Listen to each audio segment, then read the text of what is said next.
Rabotai, Besorot Tovot, on est le 22 aujourd'hui, veille de Parashat Vayeshev, et c'est vrai qu'on va pouvoir jamais comprendre le fond de cette histoire, comment les frères ils ont voulu tuer au début Yosef, Shimon et Lévi voulaient le tuer, les autres ils voulaient l'emmener en Égypte, Reuven il voulait laisser qui va tuer dans le trou, et Yehuda apparemment il fait, en hébreu ça s'appelle une pshara, en français je crois que c'est un arrangement. Il dit attends non, bien on va pas le tuer, mais on va le vendre à les Ishmaélim, mais jusqu'à qu'il est arrivé en Égypte.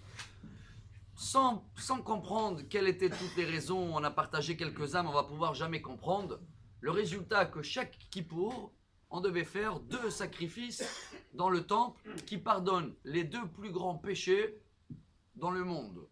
Un, c'est pour le veau d'or, et le deuxième, le saïr, c'est pour ce bélier qu'ils ont après égorgé et trempé la tunique de Yosef pour dire à leur père, voilà, ils ont caché qu'ils l'ont vendu. Donc, c'est considéré comme, on va dire, une faute sans pouvoir comprendre la profondeur. Qu'est-ce qu'on doit apprendre de ça ? C'est bien ce qu'il a fait Yehuda. Est-ce qu'il faut faire des arrangements ou pas ? Il y a un grand message. Rabbi Chaim Sonnenfeld, un des grands rabbins de Jérusalem, Zecher Tzadik Livracha, il nous apprend que quand tu vas voir le juge, quelqu'un il a acheté un mouton, et il arrive, il voit que c'est un mouton à 2 pattes. Alors, lui il va voir le juge, il dit moi j'ai acheté un mouton à 4 pattes. Et le vendeur il va dire oui mais tu savais qu'il a 2 pattes. Alors imaginez-vous que le juge il va dire bon venez on fait un arrangement, hein. Tu vas le vendre un mouton à 3 pattes. Ou les Tunisiens ils disent un mouton à 5 pattes. Ça s'appelle pas un arrangement ça s'appelle de la rigolade. C'est quoi un arrangement ? C'est quand on demande à la personne d'abord s'il est d'accord.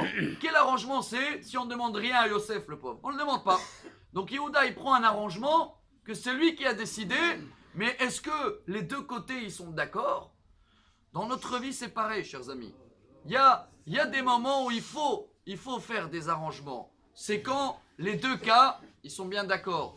Mais il y a des moments dans la vie où sinon on fait des arrangements sans demander la personne que ça le concerne, c'est très grave. Imaginez-vous, quelqu'un il va décider demain de donner le kotel. Vous savez, c'est ce qui s'est passé. Hein. Au début, quand on a pris le kotel, il y avait des problèmes avec les Arabes et les Anglais, etc. Ils ont dit, allez, venez, on fait un arrangement.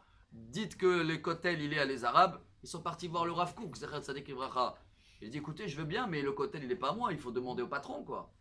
Alors, si nous, on décide de faire des arrangements dans ce qui ne concerne pas, sans demander à celui-là que c'est son domaine, ça ne s'appelle pas des arrangements, chers amis. C'est peut-être ça le message de Hanouka et de cette paracha qu'on doit prendre pour nous. Parce que quand les Grecs ils sont venus et les Hashmonaïm ils ont gagné, ils ont trouvé le petit fiole et ils devaient chercher partout. C'est vrai que selon la halakha, ils pouvaient même allumer avec de l'huile qui était impure. Hein. Ah non, ils ont dit ça appartient à Dieu, venez on fait le maximum. La Gemara Shabbat, page 21, il dit que chacun de nous peut allumer une bougie chaque jour. Hein. Il y a quelqu'un ici qui allume une bougie où on essaye toujours de faire le top du top. Ça s'appelle Me'adrim, Mina Me'adrim. 1, 2, 3. Pourquoi pas faire un ? Et bien c'est là où on prouve à Dieu que tant qu'on peut faire des arrangements, on peut faire un. Mais tant que c'est les affaires du bon Dieu, c'est la spirituelle, bien on fait mieux. Alors à partir d'aujourd'hui, dans cette paracha, on apprend. C'est pas qu'il y a combien ? Il y a 3 prières par jour que je dois faire. Allez, Dieu, je fais un arrangement, je fais une prière et demie. Tout ce qui concerne Dieu, on va essayer de faire le maximum. Tout ce qui concerne acheter une table ou 2 tables, là tu peux acheter que des chaises, c'est des arrangements matériels. Mais tout ce qui est spirituel, venez on apprend de cette paracha comment il faut raisonner. C'est comme ça, Bezrat Hashem, que Dieu il va comprendre qu'on arrive à pas faire ce qui nous arrange, à faire ce qui l'arrange.